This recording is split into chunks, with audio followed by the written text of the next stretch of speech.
Hey, what the hell is happening? How you doing? Hey, it's me, Nick Digilio. That's me. I got a YouTube channel. Check it out. Scroll down. Look at all the videos. I do a couple of videos a week now, and they're free. They're movie reviews. They're stories. They're all kinds of cool stuff.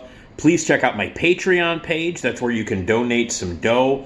I do videos for free. I do reviews for free, and I do my podcast, and it's all free. So if you donate, that helps me keep this stuff going. And subscribe to my podcast. It's free. It's called the Nick D Podcast, with interviews with stars and Stephen Tobolowsky and Suzanne Vega and Rose Abdoo, Dana DiLorenzo. It goes on and on and on. So great interviews. My co-host is Esmeralda Leon. You should listen every Tuesday, every Friday. Brand new podcasts with movie reviews, entertainment, all kinds of great stuff. It's a very entertaining, really cool podcast, and it's free. RadioMisfits.com. You can Google Nick D Podcast. Google it. It's on every platform. It's available, and it's free, which is also why you should go to Patreon and give some money now, because that'd be a nice thing to do to keep it going. I provide hours and hours and hours of entertainment, videos, audio, podcasts for free. So the least you can do, donate. So do that right now. Don't be a dick. Donate. Patreon.com/Nick D Show. Donate today, pick a tier, go nuts, give me money, it helps. All the stuff I'm doing, free. The least you can do is donate. Patreon.com/Nick D Show. Go there now, donate. All right. A little quick here, just a summation of some movies that came out recently that I'm reviewing. I review movies on the Nick D Podcast regularly with Eric Childress and Steve Procopi. And I am also a regular on the Steve Cochran Show on WLS AM 890 in Chicago.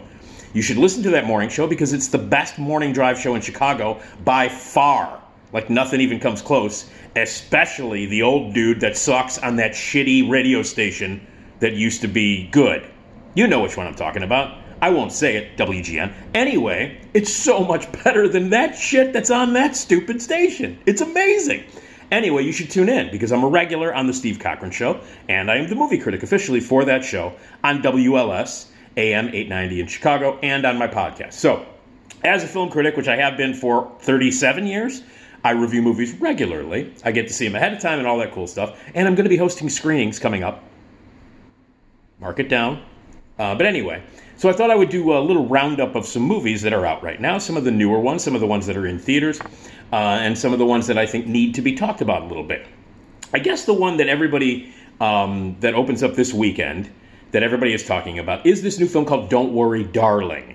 And this is from co-writer and director Olivia Wilde, who is an actress that is known for many other things, and then known also for all the weird personal shit that's been happening in her life, the breakup of her relationship with Jason Sudeikis, and all the drama that went down with that, where he served her papers, legal papers, at Comic-Con when she was trying to do an event to promote this movie, Don't Worry, Darling, and he presented her with papers for all kinds of custody hearings and battles and all kinds of shit. They were together for a while. They were engaged. They got a couple of kids together, and all went south. And it all went south because allegedly she was screwing Harry Styles on the set of Don't Worry, Darling, and that screwed everything up. And then all of this drama surrounding this movie, Don't Worry, Darling, with, her alleged affair with Harry Styles and all the problems on the set. And they fired Shia LaBeouf, the actor, who, of course, we know now is completely nuts and has slowly been going nuts from performance artist to weirdo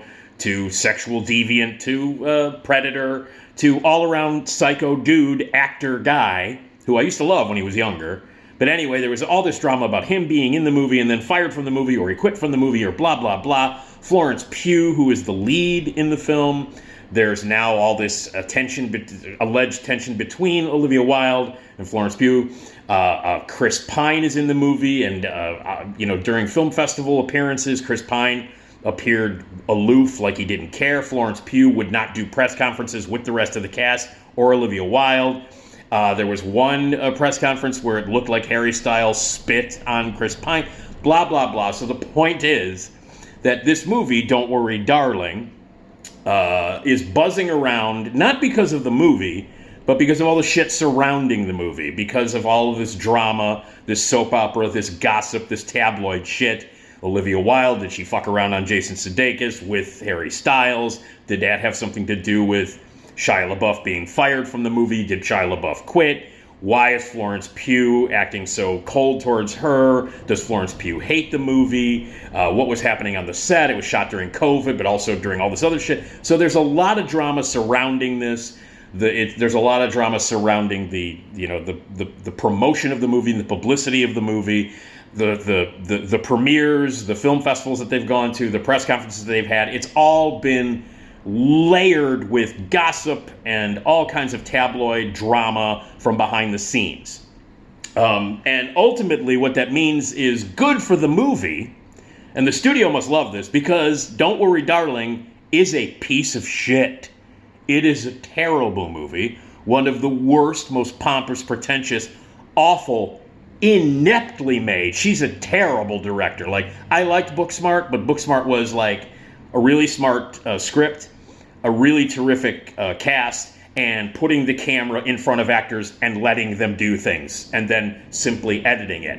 Not a lot of amazing. She did a nice job directing the actors, but it's not really the most complicated in terms of like filmmaking style and voice and technique. Not a lot going on there. And it was a good movie, not a great movie. This movie, crap. Not only did she overreach her limited boundaries and talent as a director by a mile, but she completely falls off the deep end into absolute incomprehensible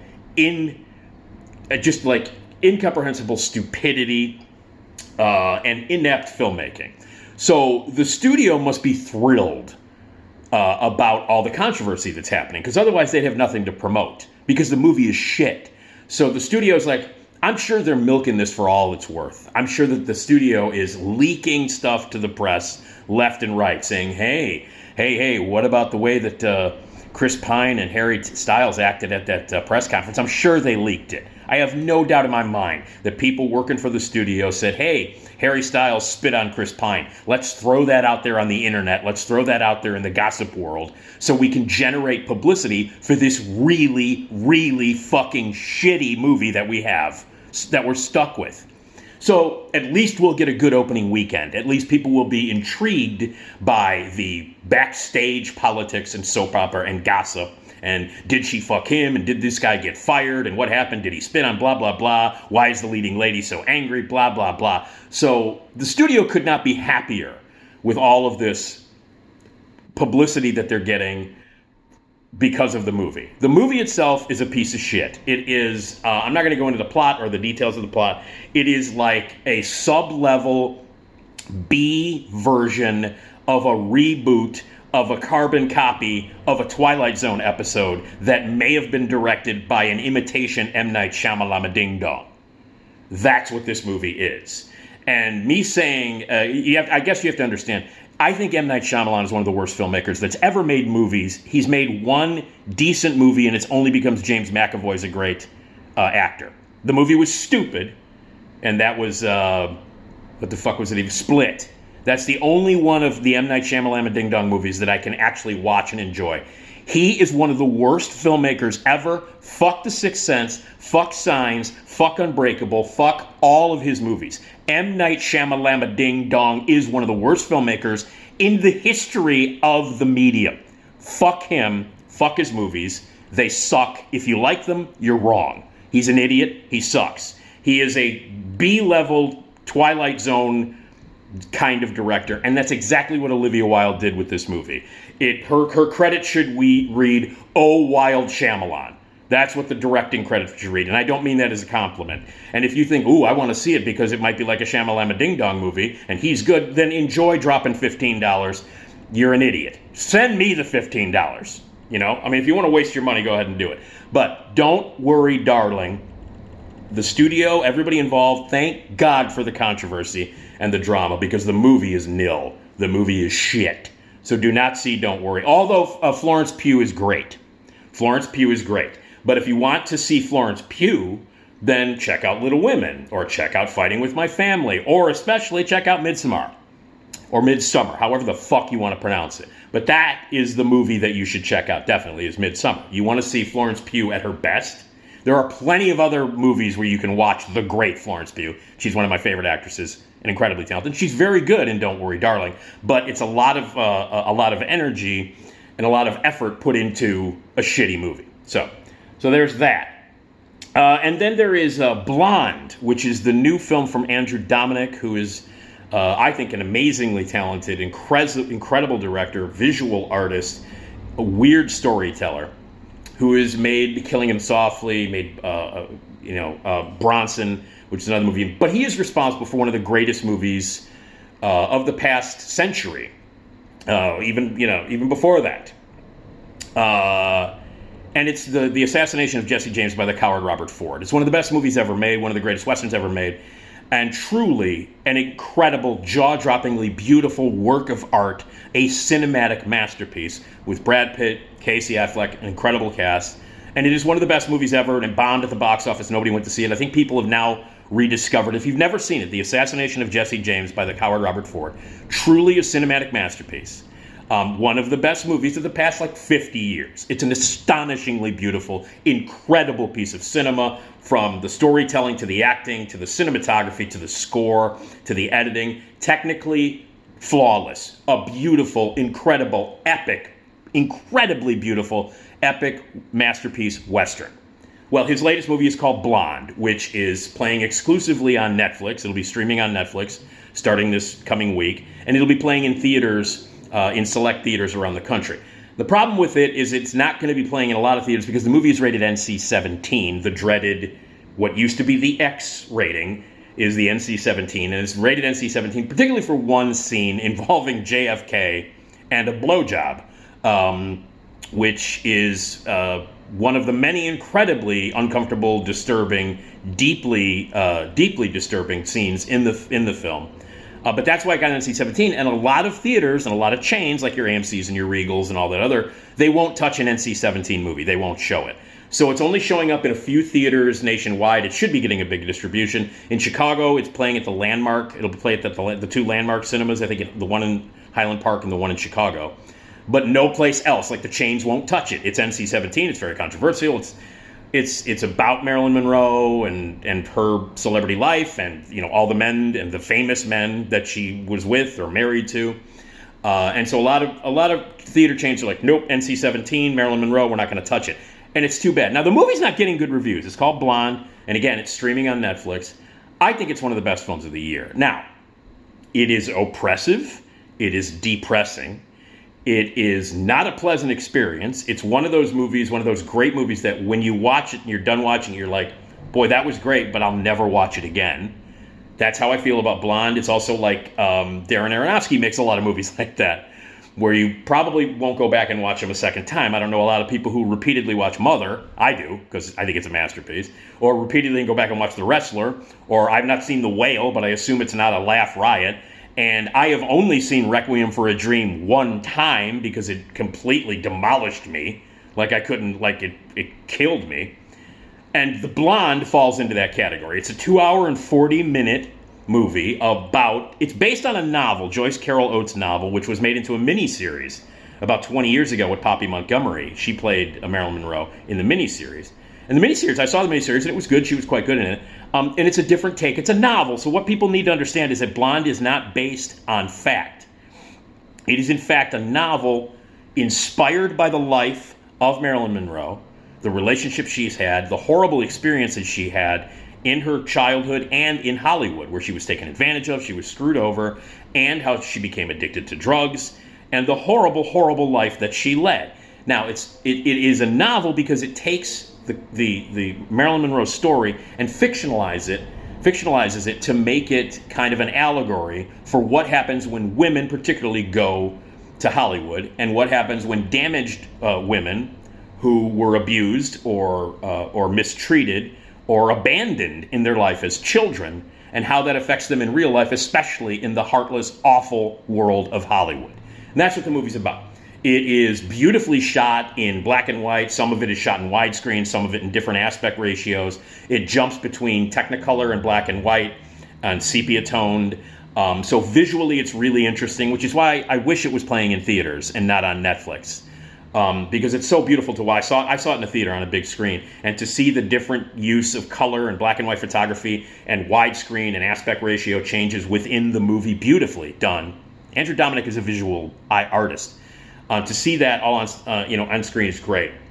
But it's a very sad movie from the opening. And Andrew Dominik does a lot of things visually and stylistically that are very, very challenging and very brave and very, very fucking weird. There are scenes that are told from the point of view where Marilyn Monroe is like communicating with a fetus that may be inside her body from the point of view of the fetus. There are horrifying scenes in the movie where like she's walking through, at a Hollywood premiere for a paparazzi, and the men who are screaming and reaching for her as she's trying to walk down the red carpet, and the photographers all morph into monsters, all these men's faces. There's horrifying imagery in this movie. There are horrifying scenes in it, scenes of rape, scenes of beatings, of just like horrible things that actually happened to Marilyn Monroe, multiplied by 10 on a weird, off-putting visual and audio stylistic choice that Dominik has made. It is not a pleasant experience, but as a cinematic experience, it's a marvel. It is a beautifully made movie. It's stunningly well shot and well edited, beautifully acted. Ana de Armas is incredible in the lead as Marilyn Monroe. The supporting performances, Bobby Cannavale plays a version of Joe DiMaggio. Adrian Brody plays a version of Arthur Miller. There are other aspects of her. The woman who plays her mother, and I'm blanking on her name right now, I should have written it down. The woman who plays her mother is amazing. And it is, it's not meant to be taken literally. This is not A to B to C, an actual literal biography of Marilyn Monroe. It's an allegory, and it's based in fact. In fact, tons of the stuff that happens in this movie actually happened to Marilyn Monroe. But it takes license with the facts and makes them artistic and weird and interpretive. I loved it. It's oppressive. It's depressing. It destroyed me. It demolished me. When it was over, I had to sit in the theater for a few minutes to kind of catch my breath and like, wow. Because, it's like boom, boom, boom, boom, boom. It is kind of, your heart gets beaten, your eyes get beaten. It's not a pleasant experience, but it's an incredibly rich and rewarding one, and an amazing piece of cinema. And Andrew Dominik continues to prove himself to be an incredibly gifted filmmaker, a cinematic artist of incredible talent. I loved Blonde. I thought it was great. It'll be streaming on Netflix. It'll be playing at the Landmark Theaters here in Chicago. I'd go to the theater to see it, just to picture it visually. Again, not a pleasant experience. 2 hours and 40 minutes, and it will demolish you. You will be spent when it's over. But I think it's a very gratifying feeling at the end of the movie. Pearl, one of the best movies of the year. This is the prequel to X, Ty West's horror film from earlier this year, which was kind of the takeoff on the slasher genre, very Texas Chainsaw Massacre-ish. Well, this one is completely different in terms of tone. It's the prequel. It's about the old woman that was in X. It's her story from when she was young, played by Mia Goth. It is a wonderful movie. It's a great movie. It's a fantastic horror movie. It's also a great character study. And this is another one that'll leave you spent. This movie disturbed the hell out of Martin Scorsese, who has gone down on saying, on record, Martin Scorsese, saying that he couldn't sleep after he saw it. This is Martin Scorsese, okay? Martin Scorsese, he fucking made Taxi Driver, okay? Of which this movie is very inspired by. Pearl is very, very inspired by Taxi Driver. And he said he couldn't believe the performance by Mia Goth. This is Martin Scorsese, and he says that Ty West is one of the greatest filmmakers working today, that he loves movies, and you can see it in every frame of his work. I've been saying that since fucking Innkeepers, even before that. Ty West is the shit. He's the man. He is, right now, one of the most interesting filmmakers on the planet, not just in the horror genre, although that's his genre of choice, and it is the best genre ever. And Mia Goth gives an astonishing performance. I think it's other than Andrea Riseborough in this movie, To Leslie, which I'll review another time, which I think is the best performance by any human this year, and nobody's going to even be close. But the best performance I've seen so far by a woman this year is Mia Goth in Pearl. It's a great movie that no one's going to see. It's a weird movie. It's violent. It's got a very interesting, crazy character at its center. It's a horror movie, but it's more than that. It's stylistically challenging. It looks bubbly and happy, and yet there's a weirdness underneath it. And Mia Goth is unbelievable in it. Mia Goth is unbelievable. It's one of the best performances of the year. She has a monologue late in this movie that is one of the best monologues that you'll ever see in a movie. It's heartbreaking, it's horrifying, it's everything. Pearl, the prequel to X, is one of the best movies of the year. Ty West rules, and Mia Goth is unbelievable in it. Okay, those are kind of heavy, like Blonde and Pearl. They're not the happiest movies in the world, but they're great works of art, they're great pieces of cinema, and they're grounded by two of the best female lead performances of the year with Mia Goth and Ana de Armas. So and then Don't Worry, Darling is an oppressive, bad, stupid, M. Night Shyamalan, bad Twilight Zone knockoff directed by Olivia Wilde, and it's shit. So let me end on a high note with the funniest movie I've seen all year, one of the most entertaining movies I've seen all year, and that's Confess Fletch, which again is now, unfortunately, only in a few theaters. Go to the theater to see it. See it in a pretty crowded theater if you can, because it's a comedy and it works really well with an audience. But again, this one is mostly streaming on Amazon Prime. So you can watch it on Amazon Prime. It's there. You can watch it. But if you can get out to the theater to see it, go. Confess Fletch is based on the Gregory MacDonald novels, of which the two Fletch movies starring Chevy Chase from the 80s were. And Chevy Chase, of course, is closely identified with Fletch because many consider it to be the best role he's ever had and one of the best movies he's ever done. And I totally agree with that. I think it's probably the best work that Chevy Chase has ever done in a movie, and it's definitely one of the best movies that Chevy Chase has ever been in. It's directed by the great Michael Ritchie. I love the original Fletch. The second one, Fletch Lives, not very good, but it does have moments, and Chevy Chase is amusing in it. So a lot of people are like, I don't know, John Hamm is going to play Fletch? Why do we need a new Fletch movie? What's going on here? And even I was like, I had no idea it was coming out. I didn't know till a week before the movie was streaming on Amazon and released in the movies. I was like, wait a minute, there's a new Fletch movie with John Hamm in the lead? And I love John Hamm. I think John Hamm's a terrific actor and one of the funniest guys, one of the best, most charming, and most hilarious comedic actors on the planet. He's brilliant and he's hilarious. So I was like, okay, I'm for this.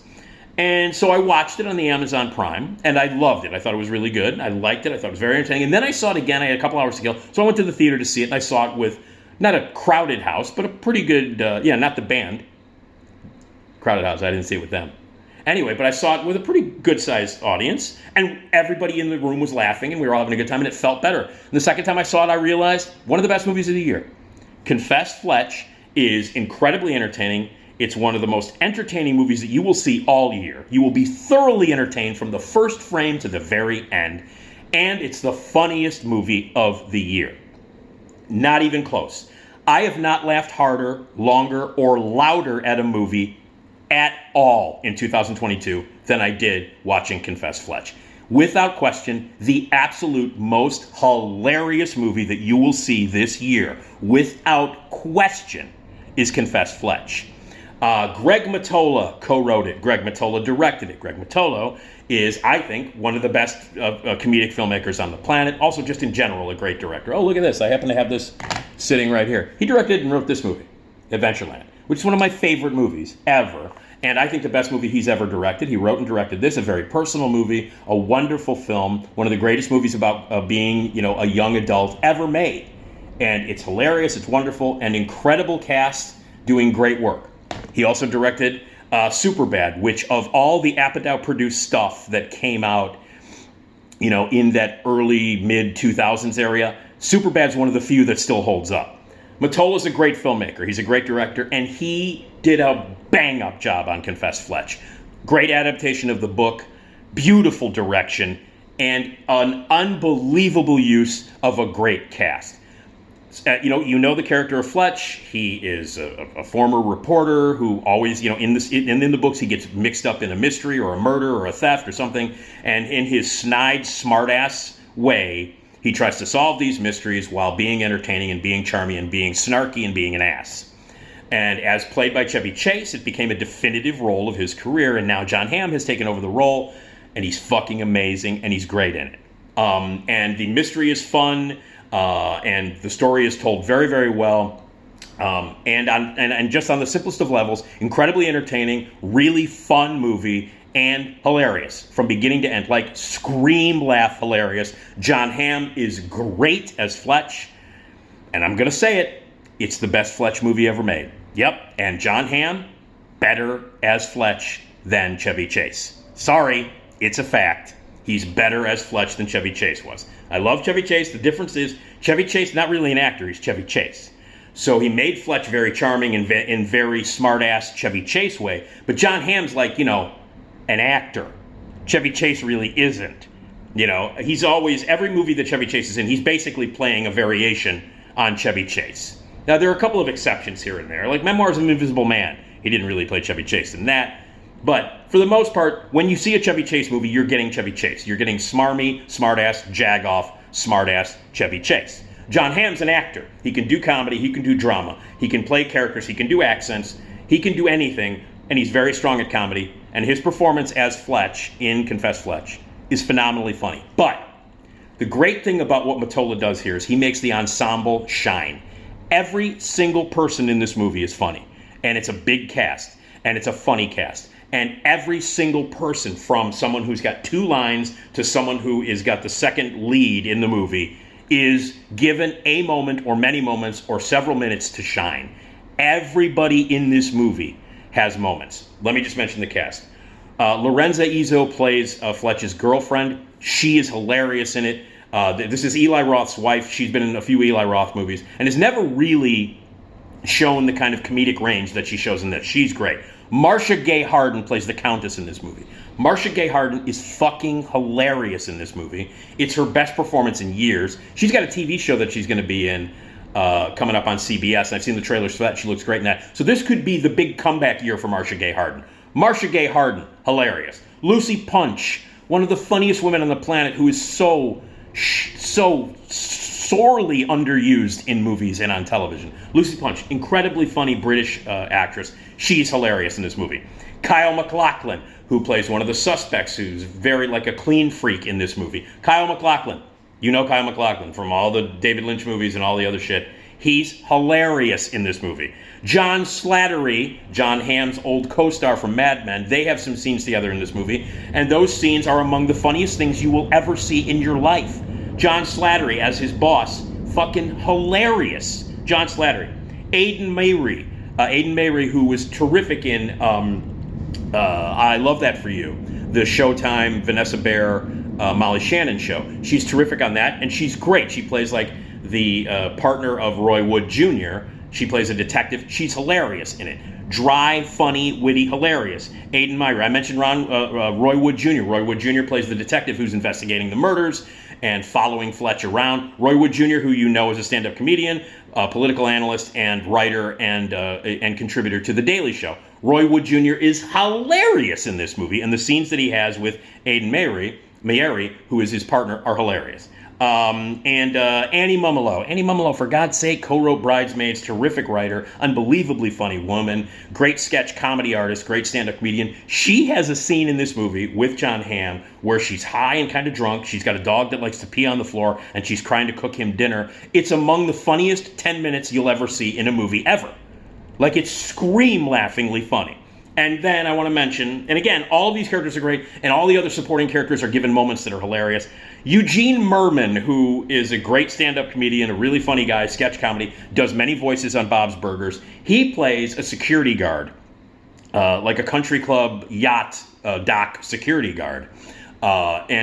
He is unbelievably funny. So I'm just going to say this. When you see the security guard in the movie who is allergic to shellfish, every line of dialogue that Eugene Merman has as a security guard in this movie is fucking hilarious. Every one of them. So when he's in the movie and you're watching it, sometimes he's in, he's out of focus and you can kind of hear him talking. Sometimes he's in the background of scenes. Sometimes he's in the foreground in the front.